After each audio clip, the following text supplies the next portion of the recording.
معزز سامعین اکرام، السلام علیکم ورحمۃ اللہ وبرکاتہ۔ الحمد للہ رب العالمین، والعاقبۃ للمتقین، والصلاة والسلام علی رسولہ الکریم، اما بعد فاعوذ باللہ من الشیطان الرجیم، بسم اللہ الرحمن الرحیم۔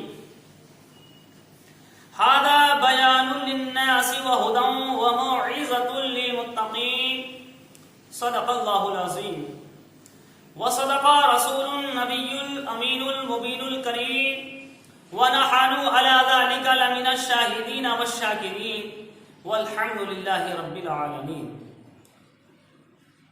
تو اسلامی بھائیوں، سب سے پہلے اپنے آقا و مولا مدینے کے تاجدار، دونوں عالم کے مالک و مختار، شفیع روز شمار جناب احمدی مجتبی محمد مصطفیٰ صلی اللہ علیہ وسلم کی بارگاہ میں درود پاک کا نذرانہ عقیدت پیش کریں۔ اللہم صل علی سیدنا و شفیعنا و نبینا و حبیبنا و مولانا محمد صلی اللہ علیہ وسلم، صلاۃ و سلام علیک یا رسول اللہ، صلاۃ و سلام علیک یا حبیب اللہ۔ سامعین حضرات، ابھی جس آیت کی تلاوت کی وہ پارہ نمبر 4، رکوع نمبر 5، سورہ آل عمران، آیت نمبر 138۔ اللہ کا ارشاد ہوا ہمارے اور آپ کے لیے، ھذا بیان للناس وہدی وموعظۃ للمتقین، یعنی یہ بیان ہے لوگوں کو سمجھانے کے لیے، لوگوں کی ہدایت کے لیے، تاکہ لوگ قرآن پڑھیں اور قرآن پڑھنے کے ساتھ قرآن سے نصیحت حاصل کریں، وموعظۃ للمتقین، پرہیزگار ہو جائیں۔ قرآن نے کہا پرہیزگار ہو جاؤ، تو اب ہمیں پرہیزگار ہو جانا ہے۔ تو پرہیزگاری ہمیں قرآن سکھاتا ہے، اور اس قرآن رسول پر نازل ہوا، اور اس کی جو ہے ہمیں بتا دیا پرہیزگاری کر کے اللہ کے محبوب صلی اللہ علیہ وسلم نے، کہ دیکھو پرہیزگار اگر بننا ہے تو اس طرح تمہیں پرہیزگاری کرنی ہے۔ تو اب جو قرآن مجید پڑھنے والے ہیں اور جو قرآن مجید پڑھانے والے ہیں، اللہ کے محبوب صلی اللہ علیہ وسلم ارشاد فرماتے ہیں ان کے لیے، رسول نے فرمایا خیرکم من تعلم القرآن وعلمہ، تم میں بہتر وہ شخص ہے جو قرآن مجید سیکھے اور سکھائے۔ سب سے بہتر شخص وہی ہے تم میں جو قرآن سیکھے اور سکھائے۔ تو نبی کریم صلی اللہ تعالی علیہ وسلم نے فرمایا، جو کوئی قرآن پڑھے اور پڑھائے اور اس پر وہ عمل کرے، بات عمل کرنے کی ہے، پڑھنے کے ساتھ پڑھانے کے ساتھ عمل کرنا ضروری ہے، تو قیامت کے دن اس کو ایسا تاج پہنایا جائے گا کہ جس کی روشنی چاند کی مانند ہوگی، اور اس کے والدین کو ایسا لباس پہنایا جائے گا کہ جس کے مقابلے میں دنیا کی کوئی حقیقت نہیں ہوگی۔ قرآن کے پڑھنے والے اور ان کے والدین کو، قرآن کے پڑھنے والے کو والدین کہیں گے قیامت کے دن، یہ ہم کو جو لباس پہنایا جا رہا ہے اس کی وجہ کیا ہے؟ ہم نے کوئی ایسا کام کیا، ہم نے انہیں بتایا جائے گا کہ تمہارے لیے یہ انعام جو مل رہا ہے، یہ تاج جو تمہیں پہنایا جا رہا ہے، یہ تمہارے بچوں کے قرآن پڑھنے کی وجہ سے تمہیں یہ انعام مل رہا ہے۔ تو سامعین، وہ قیامت کا دن نہ باپ بیٹے کا ہوگا، نہ بیٹا باپ کا ہوگا، کوئی کسی کا نہیں ہوگا، لیکن وہاں پہ انعام کس کو مل رہا ہے؟ وہاں مل رہا ہے قرآن کے پڑھنے والوں کا، قرآن کی تلاوت کرنے والوں کو، اور اس کے ساتھ پھر ان کے والدین کو بھی اس انعام سے نوازا جا رہا ہے میدان محشر میں۔ تو میرے دوستو، ہمیں قرآن کی تلاوت کرنی چاہیے، قرآن کے بہت بڑے اللہ نے فضیلت عطا فرمائی ہے. ہمارے آقا حضور تاجدار مدینہ صلی اللہ علیہ وسلم نے فرمایا ہے، رسول فرماتے ہیں کہ دیکھو لوہے کو بھی زنگ لگ جاتی ہے. رسول فرماتے ہیں کہ لوہے کو زنگ لگ جاتی ہے اور اس کی زنگ چھٹانے کے لیے ہمیں طرح طرح کی ترکیبیں استعمال کرنی پڑتی ہیں تاکہ یہ فریش ہو جائے، اچھا ہو جائے. اسی طرح انسان کے دل کو بھی زنگ لگ جاتی ہے. تو اب صحابہ اکرام نے فرمایا یا رسول اللہ، انسان کے دل کی زنگ اگر ختم کی جائے، چھٹائی جائے، ہٹائی جائے تو وہ کیا عمل کرے؟ رسول صلی اللہ علیہ وسلم فرماتے ہیں اے میرے صحابہ سنو، اس کو زیادہ قرآن کی تلاوت کرنی چاہیے. اس قرآن کی تلاوت کرنے کے سبب اللہ تعالیٰ اس کے دل کی زنگ کو ہٹا دیتا ہے اور اس کے دل کو منور اور روشن فرما دیتا ہے. تو یہ قرآن کی تلاوت کرنے والوں کی فضیلت. ہمیں قرآن کی تلاوت کرنی چاہیے. پہلے کا معاملہ ہمارا یہ تھا کہ جب جو ہمارے بزرگ گزرے کہ جب صبح اٹھتے تھے 4 بجے فجر کی نماز کی ادائیگی کے لیے، ادا کرنے کے لیے، تو سورہ یاسین کی تلاوت کیا کرتے تھے، سورہ الرحمن کی تلاوت کیا کرتے تھے، سورہ مزمل کی تلاوت کیا کرتے تھے. لیکن آج مسلمانوں کی صبح ہوتی ہے تو جب ہوتی ہے کہ آفتاب طلوع ہوا، فجر کی نماز کا وقت ختم ہوا، یعنی فجر کی نماز کا وقت ختم ہوا. جب فجر کی نماز کا وقت ختم ہو گیا تو نعمتیں ختم ہو جاتی ہیں. قضا نماز اب سے 20 منٹ کے بعد ادا کریں. لیکن پہلے کے جو ہمارے بزرگ تھے ان کا معمول تھا، ان کا عمل تھا کیا کہ صبح اٹھنے کے بعد سورہ یاسین کی تلاوت کیا کرتے تھے، سورہ رحمان کی تلاوت کیا کرتے تھے. اسی لیے وہ کامیاب بھی تھے، کامران بھی تھے، دنیا پر فتحیاب تھے، دنیا پر حکومتیں کر رہے تھے. آج ہم پریشان ہیں، آج دوسرے لوگ ہم پر غالب ہیں. اس کی وجہ کیا ہے؟ اس کی وجہ یہی کہ ہم قرآن کی تعلیمات پر عمل نہیں کر رہے، قرآن کی تلاوت نہیں کر رہے ہیں اور اس پہ عمل نہیں کر رہے ہیں.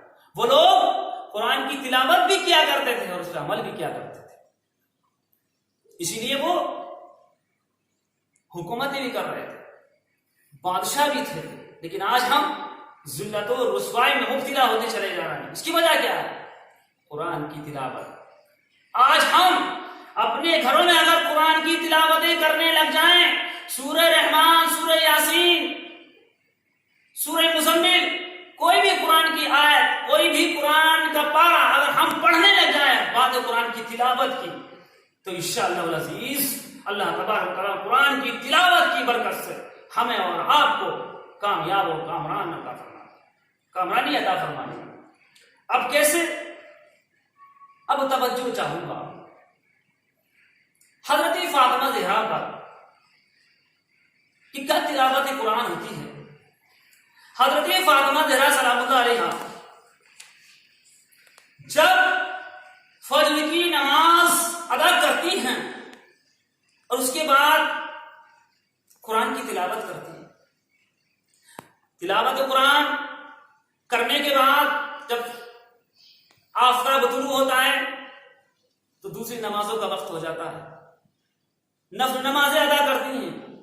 اور جب کوئی کام کرتی ہیں، مثلا حضرت فاطمہ زہرا اگر چکی چلا رہی ہوتی ہیں تو تلاوت قرآن جاری ہوتی ہے. چکی سے آٹا نکال رہی ہوتی ہیں تو تلاوت قرآن جاری ہوتی ہے. آٹے میں پانی ڈال رہی ہوتی ہیں تو تلاوت قرآن جاری ہوتی ہے. آٹا گوندھ رہی ہوتی ہیں تو تلاوت قرآن جاری ہوتی ہے. روٹیاں پکا رہی ہوتی ہیں تو تلاوت قرآن جاری ہوتی ہے. روٹی کا ایک ایک لقمہ توڑ کر بچوں کو کھلا رہی ہوتی ہیں تو تلاوت قرآن جاری ہوتی ہے. تو اب خود ہی اندازہ کر لو اے مسلمانوں کہ حسین کے مقدس خون میں قرآن کس طرح گردش کرتا ہوگا. حضرت فاطمہ زہرا سلام اللہ علیہا کے بچوں کے خون میں قرآن کس طرح گردش کرتا ہوگا. تو یہ کس طرح گردش حضرت فاطمہ علیہ السلام اللہ علیہ قرآن کی تلاوت کر رہی ہوئی، تلاوت قرآن کا اثر کہاں تک ہے؟ فاطمہ کے لال نے جب کربلا میں سجدہ کیا تو ظالموں نے آپ کے جسم مبارک کو جسد اطہر سے علیحدہ کر دیا، یعنی آپ کا سر مبارک جسم مبارک سے علیحدہ کر دیا۔ جب آپ کا سر مبارک ظالموں نے نیزے پر رکھا تو حضرت امام حسین علیہ السلام نے تلاوت قرآن شروع کر دی اور بتا دیا کہ دیکھو اے مسلمانوں، اگر تمہارا جسم ٹکڑے ٹکڑے بھی ہو جائے تو تلاوت قرآن نہیں چھوڑنی ہے، تلاوت قرآن جاری رکھنی ہے۔ تو اے مسلمانوں، ہم تو حسین کے ماننے والے ہیں، حسین کو چاہنے والے ہیں، رسول کو چاہنے والے ہیں، رسول کے گھرانے کو چاہنے والے ہیں، تو تلاوت قرآن کیوں نہیں کر رہے؟ آج ہمارا معاملہ یہ ہے کہ آج ہم نے صرف رمضان میں ہی تلاوت قرآن کر لی، پورا سال تلاوت قرآن نہیں کرتے۔ کچھ ایسے بھی لوگ ہیں جو صرف مہینے میں ایک بار تلاوت کرتے ہیں، کچھ ایسے بھی لوگ ہیں جو صرف جمعے کے دن ہی تلاوت قرآن رکھتے ہیں، تلاوت قرآن جاری کرتے ہیں۔ تو سامعین، ہمیں روز قرآن کی تلاوت کرنی ہے اور اللہ کی بارگاہ میں دعا کرنی ہے کہ اللہ ہم اس تلاوت قرآن کی برکت سے مولا، اے پروردگار عالم، خالق کائنات، تو ہی سب کچھ جاننے والا ہے، تو ہی سب کچھ سننے والا ہے، یا اللہ قرآن کی برکت سے جو بھی آپ کے دل میں تمنا ہے، آرزو ہے، آپ اللہ کی بارگاہ میں رکھیں۔ انشاءاللہ عزیز، اللہ اپنے محبوب کے صدقے میں آپ کی وہ سارے نیک اور جائز تمناؤں کو اللہ پورا فرما دے گا۔ اللہ کے محبوب صلی اللہ علیہ وسلم کا فرمان، توجہ، اللہ کے محبوب فرمایا کہ جو صبح کو فجر کی نماز ادا کرے اور پھر سورہ یاسین پڑھے، جس نیت سے سورہ یاسین پڑھی جائے گی اللہ تعالیٰ اس کے اس نیک اور جائز کام کو مکمل فرما دے گا۔ اللہ اکبر، سبحان اللہ۔ تو یہ ہے قرآن پڑھنے کی فضیلت، ہمیں قرآن کی تلاوت کرنی چاہیے۔ اچھا، جو قرآن کی تلاوت نہیں کرتے ان کا انجام کیا ہوگا؟ رسول صلی اللہ تعالی علیہ وسلم کا فرمان عالی شان، رسول فرماتے ہیں جو لوگ قرآن کی تلاوت نہیں کرتے، ادھر ادھر اپنا ٹائم برباد کرتے ہیں، قرآن پہ عمل نہیں کرتے، تو اللہ کے محبوب نے فرمایا میدان قیامت میں وہ لوگ اس طرح حاضر کیے جائیں گے کہ اکڑو بیٹھے ہوئے ہوں گے، ان سے چلا بھی نہیں جائے گا، اور سورج آگ برسا رہا ہوگا، گرمی کی عالم ہوگا۔ تو اللہ تبارک و تعالی کا ارشاد ہوگا یہ کون لوگ ہیں؟ حالانکہ اللہ تبارک و تعالی خود جاننے والا ہے یہ کون لوگ ہیں، لیکن پھر بھی فرمائے گا یہ کون لوگ ہیں، پوچھا جائے گا، بتایا جائے گا یہ لوگ ہیں اے پروردگار جو دنیا میں رہ کر جو تو نے اپنے پیارے محبوب صلی اللہ علیہ وسلم پر کلام مقدس اتارا، قرآن مجید نازل فرمایا، انہوں نے پڑھا تو صحیح لیکن تلاوت نہیں کرتے تھے،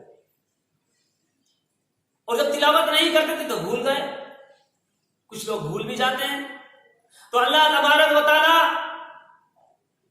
فرمائے گا کہ یہ وہ لوگ جو تلاوت قرآن نہیں کرتے، جو لوگ حاضر ہوئے ہیں تلاوت قرآن نہیں کرنے والے ہیں، جاؤ ان کا ٹھکانہ جہنم، انہیں جہنم میں ڈال دیا جائے، تو ان کو جہنم میں ڈال دیا جائے گا۔